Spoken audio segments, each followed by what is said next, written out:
내가 감히 우리 집안에 이런 더러운 짓을 해? 더러운 짓이라니. 아빠, 그게 대체 무슨 말이에요? 닥쳐. 내가 아직도 인간이라고 생각해? 너 같은 놈은 차라리 태어나지 말았어야 했어. 아빠 진짜 그렇게 생각해요? 내가 그냥 사라지면 속이 시원하겠어요? 그래. 차라리 내 눈앞에서 사라져. 다시는 내 자식이라고 말하지 마라. 아빠한테 인정받고 싶어서 얼마나 노력했는지 알아요? 근데 난 결국 아빠한테는 없는 존재야. 그치? 꺼져. 당장 나가. 다시는 우리 집에 발 들이지 마. 알았어요. 나갈게요. 하지만 한 가지는 알아둬요. 난 내 인생을 후회하지 않을 거예요. 아빠는 후회 안 할 자신 있어요? 꺼지라고 했잖아. 서울 마포구, 늦가을에 찬 바람이 스산하게 불어왔다. 밤 11시가 넘은 시각, 나는 버스에서 내려 천천히 익숙한 골목길을 걸었다. 가로등 불빛 아래서 길거리를 지나는 사람들은 저마다 다른 표정을 하고 있었다. 술에 취해 서로 부축하며 휘청거리는 직장인들, 편의점 앞에서 컵라면을 나눠 먹으며 웃고 떠드는 대학생들, 퇴근길에 이어폰을 낀 채 빠르게 걸어가는 사람들까지 모두가 저마다의 이야기와 감정을 안고 살아가고 있었다. 하지만 나는 그들 중 누구와도 닮지 않은 기분이었다. 아니, 어쩌면 나만 멈춰 있는 것 같았다. 그렇게 무거운 발걸음으로 원룸 건물에 도착해 계단을 올라갔다. 현관문을 열고 불을 켜자 한순간에 익숙한 풍경이 눈앞에 펼쳐졌다. 책상 위에는 아침에 대충 마시다 만 커피컵이 아직도 그대로였다. 세탁 바구니에는 어제 벗어둔 옷가지들이 아무렇게나 놓여 있었다. 침대는 깨끗하게 정리되어 있었고 신발장은 가지런히 정돈되어 있었다. 모든 것이 어제와 다름없었다. 그런데도 공기는 전혀 달랐다. 나는 문을 닫고 천천히 방 안으로 걸어 들어갔다. 어깨에 맨 가방을 내려놓고 벽에 기대어 한숨을 내쉬었다. 그제야 실감이 났다. 이제 이곳에는 오롯이 나 혼자뿐이라는 사실이 이전까지는 아무리 힘든 하루를 보내도 집으로 돌아가면 누군가가 있었다. 왔어? 밥 먹었어? 그 짧은 한마디가 그렇게도 따뜻하게 느껴졌던 걸 그때는 몰랐다. 가족이 있는 집, 거실에 울려 퍼지는 TV 소리, 부엌에서 나는 저녁 밥 냄새, 서로의 하루를 이야기하는 목소리들, 그 모든 것이 나에겐 당연했다. 하지만 이제 이 방에는 나 혼자뿐이었다. 아무리 조용한 밤이라도 예전처럼 익숙한 소리는 들리지 않았다. 아니, 어쩌면 너무 조용해서 오히려 더 시끄럽게 느껴졌다. 나는 천천히 방 한가운데 서서 다시 한번 주위를 둘러보았다. 벽에는 몇 개의 사진이 붙어 있었고 선반 위에는 가족들과 함께 찍은 사진이 담긴 액자가 있었다. 손을 뻗어 액자를 집어들고 가만히 바라보았다. 사진 속에 나는 밝게 웃고 있었다. 어깨를 맞대고 있는 가족들, 다 같이 여행을 갔을 때 찍은 사진이었다. 그때는 몰랐다. 이렇게 갑자기 모든 걸 잃어버릴 줄은. 나는 조용히 액자를 다시 내려놓고 창가로 다가가 블라인드를 올렸다. 바깥 풍경은 여느 때와 다를 게 없었다. 불이 켜진 다른 건물들, 밤늦게까지 움직이는 차들, 편의점 앞에서 웃고 있는 사람들, 그들은 여전히 살아가고 있었다. 하지만 나는 도대체 어디서부터 잘못된 걸까? 어쩌다 이렇게 혼자가 되어버린 걸까? 나는 천천히 창문을 닫고 침대에 앉았다. 온몸이 천근만근이었다. 피곤했지만 눈을 감는 게 두려웠다. 눈을 감는 순간 모든 게 더 선명하게 떠오를 것만 같았다. 엄마, 아빠, 오랜만이에요. 그러나 아무도 대답하지 않았다. 순간 등골이 서늘해졌다. 나는 천천히 거실로 걸어가며 엄마와 아빠의 표정을 살폈다. 엄마는 나를 바라보며 입술을 꽉 깨물고 있었고 아빠는 침묵 속에서 나를 노려보고 있었다. 왜 그래요? 무슨 일 있어요? 그러자 아빠가 손에 들고 있던 휴대폰을 탁 하고 식탁 위에 내려놨다. 나는 무심코 고개를 숙여 화면을 봤다. 그리고 그 순간 내 심장이 철렁 내려앉았다. 휴대폰 화면 속에는 이태원 거리에서 찍힌 내 사진이 있었다. 그냥 친구랑 찍은 사진이었다면 이렇게 심각한 분위기는 아니었을 것이다. 하지만 사진 속에는 나와 민재가 나란히 서서 서로를 바라보며 웃고 있었다. 우리는 너무나 자연스럽게 손을 맞잡고 있었다. 그리고 문제는 그 아래 달린 댓글들이었다. 둘이 손까지 잡고 다니네. 요즘 진짜 역겹다. 뭐야, 저거 진짜야? XX고 동문인데 얘 그런 애였어? 부모님은 알까? 충격 받으시겠다. 내 머릿속이 새하얘졌다. 나는 마치 한순간에 숨이 막히는 것 같았다. 이게 뭐야? 아빠의 목소리는 얼음장처럼 차가웠다. 내가 이런 애였어? 나는 말을 할 수 없었다. 숨을 쉬는 것조차 힘들었다. 엄마는 내 얼굴을 보며 조용히 눈물을 흘리고 있었다. 그 모습이 더 가슴 아팠다. 아빠는 여전히 나를 노려보고 있었고 손을 꼭 쥔 채 떨고 있었다. 아빠, 하지만 아빠는 내 말을 끝까지 듣지도 않았다. 변명하지 마. 그의 목소리는 단호했다. 대체 언제부터였어? 나는 입술을 깨물며 고개를 숙였다. 한참을 망설이다가 겨우 입을 열었다. 오래됐어요. 그 말을 듣자마자 아빠는 주먹을 쥐고 벌떡 일어났다. 말도 안 돼. 내가 그런 놈이었다고? 엄마가 조용히 여보 제발 하고 말했지만 아빠는 이미 분노로 가득 차 있었다. 너 우리 집안 욕보일 생각이냐? 내가 뭘 하든지 간에 그건 아니야. 나는 그 순간 깨달았다. 지금까지 내가 준비했던 어떤 말도 어떤 설명도 소용이 없을 거라는 걸. 아빠는 잠시 침묵하더니 낮은 목소리로 말했다. 나가. 나는 아빠를 바라봤다. 뭐라고요? 지금 당장 나가라고. 엄마가 울면서 여보 너무해 하고 말했지만 아빠는 단호했다. 내가 그런 놈을 내 자식으로 인정할 수는 없어. 지훈아, 아니지? 그냥 오해지? 맞지? 나는 너말을 바라봤다. 그리고 아빠도 평생 나를 키워주시고 내가 좋은 여자랑 결혼해서 손주를 낳아주길 바랐던 부모님. 하지만 나는 이제 더 이상 거짓말할 수 없었다. 더 이상 숨을 곳도 없었다. 나는 내 자신을 부정하는 게 지겨웠고 부모님의 기대에 맞춰 사는 것도 이제 한계였다. 나는 크게 숨을 들이마셨다. 어깨가 무거웠다. 온 세상이 나를 짓누르는 것 같았다. 그리고 조용히 입을 열었다. 죄송해요. 내 목소리는 떨리고 있었다. 하지만 이건 사실이에요. 저 민재를 사랑해요. 뭐, 아빠의 얼굴이 굳었다. 엄마는 여전히 눈물을 흘리고 있었다. 그럴 리가 없어 지훈아. 너 잘못된 길로 가고 있는 거야. 이건 내가 진짜 원하는 게 아니야. 그렇지? 그냥 요즘 애들이 착각하는 거잖아. 유행처럼 따라가는 거지? 나는 조용히 고개를 저었다. 아니에요, 엄마. 이건 그냥 일시적인 감정이 아니에요. 저도 처음에는 부정했어요. 그런데 아무리 노력해도 바뀌지 않더라고요. 아빠는 한숨을 내쉬며 머리를 쓸어 넘겼다. 내가 노력하지 않아서 그런 거야. 정신 차려, 지훈아. 내가 뭘 하든 내 자유지만 최소한 우리 가족을 생각해야지. 저도 생각하고 있어요. 아빠, 나는 필사적으로 말했다. 그래서 지금까지 말도 못하고 숨기고 살았어요. 그냥 평범한 아들처럼 보이려고 얼마나 노력했는데요. 그럼 계속 그렇게 살면 되잖아. 아빠가 소리를 질렀다. 왜 굳이 말해서 우리를 힘들게 만들어? 그냥 조용히 살아. 아무도 모르게 아무 문제 없이. 나는 쓰게 웃었다. 아빠, 저는 숨고 싶지 않아요. 아빠는 날카롭게 쳐다봤다. 그럼 너 혼자 그렇게 살아. 내 멋대로 살겠다면 우린 모르는 사람이라고 생각할게. 엄마는 내 손을 붙잡았다. 지훈아, 제발 엄마가 부탁할게. 다시 생각해보면 안 되겠니? 내가 힘들다면 우리가 도와줄게. 좋은 여자도 소개시켜 줄 수 있고. 엄마, 나는 조용히 말했다. 그만해요. 꺼져. 아빠는 낮고 단호한 목소리로 말했다. 나는 순간 내가 잘못 들은 줄 알았다. 하지만 아빠의 표정은 농담이 아니었다. 나가라고 했어. 탁! 식탁을 세게 내려치는 소리가 거실에 울렸다. 나는 몸을 움찔하며 아빠를 바라봤다. 사실 이 반응이 나올 거라는 걸 알고 있었다. 하지만 직접 듣고 나니 예상했던 것보다 더 아팠다. 내가 내 자식이었다는 게 수치스럽다. 아빠는 내 말을 끊고 쏘아붙였다. 내가 감히 우리 집에 이런 불명예를 안겨? 주먹을 꽉 쥐었다. 손바닥에 손톱이 파고들 정도였다. 아빠, 전 변한 게 없어요. 전 여전히 아빠 아들이고 여전히. 닥쳐. 아빠는 내 말을 또다시 끊었다. 내가 내 자식이라고? 웃기지 마. 난 그런 자식 둔 적 없어.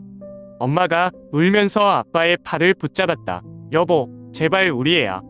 지훈이는 우리 아들이야. 이제 아니야. 아빠는 차갑게 말했다. 지금 당장 내 집에서 나가. 나는 깊이 숨을 들이마셨다. 어릴 때부터 아빠는 엄격한 분이었다. 하지만 나는 그래도 우리 가족이라면 시간이 지나면 받아들여 줄 거라고 생각했다. 하지만 지금 내 앞에 있는 사람은 가족이 아니었다. 그냥 내 존재를 부정하는 사람이었다. 정말 이렇게까지 해야 해요? 나는 간신히 입을 열었다. 정말 저를 이렇게 내쫓아야 속이 시원하시겠어요? 그래. 아빠는 한치의 망설임도 없이 대답했다. 내가 이런 인간이 될 거였으면 차라리 태어나지 말았어야 했어. 그 말에 나는 숨이 멎는 것 같았다. 여보, 너무해.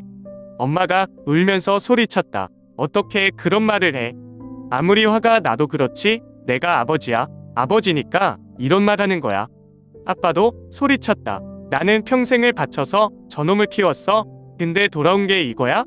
내가 이걸 받아들이라고? 나는 끝까지 버티려고 했지만 결국 눈앞이 흐려졌다. 아빠는 제가 죽어야 만족하시겠어요? 나는 힘겹게 말했다. 내 멋대로 해. 아빠는 고개를 돌렸다. 어차피 이제 내 상관 아니야. 아니야. 내 자식이 그런 놈일 리 없어. 아빠의 목소리는 거실을 가득 메웠다. 마치 내 존재 자체를 부정하듯 한 글자 한 글자 씹어가며 말했다. 그의 눈에는 실망을 넘어선 혐오감이 가득했다. 나는 가만히 서서 그 말을 듣고 있었다. 내가 예상했던 반응이었고 언젠가 이 순간이 올 거라는 걸 알고 있었다. 하지만 가슴이 이렇게까지 찢어질 거라고는 생각 못했다. 나는 마지막 희망을 걸고 엄마를 바라봤다. 혹시라도 그녀가 내 편을 들어줄까 싶었다. 어릴 때부터 나는 엄마와 더 가까웠다. 아빠가 무섭게 혼낼 때도 엄마는 나를 감싸줬고 사소한 고민 하나까지도 엄마에게 털어놓곤 했다. 그래서 이번에도 엄마가 내 편이 되어줄 거라 믿고 싶었다. 하지만 엄마는 그저 울면서 고개를 저었다. 지훈아, 제발. 엄마의 목소리는 떨리고 있었다. 그냥 잘못했다고 하면 안 돼. 나는 헛웃음을 지었다. 엄마, 나는 한숨을 내쉬었다. 잘못한 게 없는데 뭘 잘못했다고 해요? 엄마는 아무 말도 하지 못했다. 그저 눈물을 뚝뚝 흘릴 뿐이었다. 내가 감히. 아빠는 또 소리를 질렀다. 아빠, 제발 그만해요. 나는 단호하게 말했다. 아무리 화나도, 아무리 실망해도 전 아빠 아들이에요. 그 사실은 변하지 않아요. 닥쳐. 아빠는 손을 번쩍 들었다. 마치 나를 때릴 것처럼. 나가. 나는 그 말을 듣고도 한동안 가만히 서 있었다. 나가라고. 아빠는 문을 가리켰다. 엄마는 내 손을 붙잡았다. 지훈아, 가지 마 제발. 나는 엄마의 손을 조용히 놓았다. 그리고 신발을 신었다. 문을 열기 직전 한 번 더 뒤돌아봤다. 엄마는 울고 있었고 아빠는 고개를 돌린 채 날 보지 않고 있었다. 나는 문을 닫았다. 그 소리가 유난히 크게 들렸다. 집 밖으로 나온 후 밖으로 나오니 바람이 차가웠다. 나는 한동안 그대로 서 있었다. 도대체 이게 현실이 맞나 싶었다. 아까까지 내가 살던 집이 바로 저기인데 이제는 들어갈 수 없다는 게 믿기지 않았다. 핸드폰을 꺼내봤다. 민재한테서 부재중 전화가 와 있었다. 그리고 메시지도. 전화 좀 받아. 괜찮아? 내 부모님한테 뭐라고 하셨어? 나는 한참 동안 화면을 바라보다가 천천히 답장을 보냈다. 좀 걸릴게. 나중에 연락할게. 그리고 핸드폰을 껐다. 나는 이제 어디로 가야 할까? 이태원 거리, 밤 10시 무작정 걷다 보니 어느새 이태원에 도착해 있었다. 지훈씨, 오늘은 혼자예요? 나는 힘없이 웃으며 고개를 끄덕였다. 뭐 좀 마실래요? 그냥 진한 걸로 주세요. 바텐더는 조용히 고개를 끄덕이고 술을 따라줬다. 나는 잔을 집어들고 천천히 마셨다. 목이 타들어가는 기분이었다. 그때 누군가 내 앞에 앉았다. 야, 너 지금 어디야? 나는 핸드폰도 확인하지 않고 누군지 알 수 있었다. 민재야. 그는 한숨을 쉬며 나를 뚫어지게 바라봤다. 너 얼굴이 왜 그래? 아버지랑 심하게 싸웠어. 나는 대답하지 않았다. 대신 한 잔 더 들이켰다. 야, 말 좀 해. 그냥 쫓겨났어. 민재는 아무 말도 하지 않았다. 그저 나를 바라볼 뿐이었다. 나는 억지로 웃으며 말했다. 뭐, 예상한 거잖아. 그렇게 놀라지도 않네. 놀랄 필요도 없을 정도로 뻔한 결과니까. 그는 조용히 말했다. 근데 그게 당연한 건 아니야. 지훈아, 나는 핏이 굳었다. 근데 당연한 일이 돼버렸잖아. 민재는 내 앞에서 잔을 빼앗아 내려놨다. 그만 마셔. 왜 마시면 안 돼? 너 이렇게 취하면 결국 또 후회할 거잖아. 나는 아무 말도 하지 못했다. 그리고 조용히 한숨을 쉬었다. 이제 어떡하지? 뭘 어떻게? 우리 집 가서 자. 민재야, 나 이제 어디에도 갈 데가 없어. 그러니까 우리 집 가서 자라니까. 그는 단호하게 말했다. 나는 한동안 아무 말도 하지 않다가 조용히 고개를 끄덕였다. 민재는 내 손을 잡고 발을 나섰다. 이렇게 또 한 페이지가 넘어갔다. 나는 이제 어디로 가야 할까? 서울의 밤 공기는 싸늘했다. 10월 말, 가을이 깊어지면서 바람이 점점 차가워지고 있었다. 얇은 셔츠 한 장만 걸치고 나온 나는 몸을 웅크리며 길을 걸었다. 그런데도 온몸이 얼어붙는 느낌보다 더 추운 건 가슴속 깊은 곳이었다. 나는 걸었다. 목적지도 없이, 방향도 없이 그냥 발길 닿는 대로. 어릴 때부터 익숙했던 동네를 지나, 회사 근처를 지나, 다시 강남대로를 지나쳤다. 사람들은 저마다 바쁘게 어딘가로 향하고 있었다. 술집 앞에는 직장인들이 삼삼오오 모여 소주를 기울이고 있었고, 연인들은 손을 꼭 잡고 웃으며 걸어가고 있었다.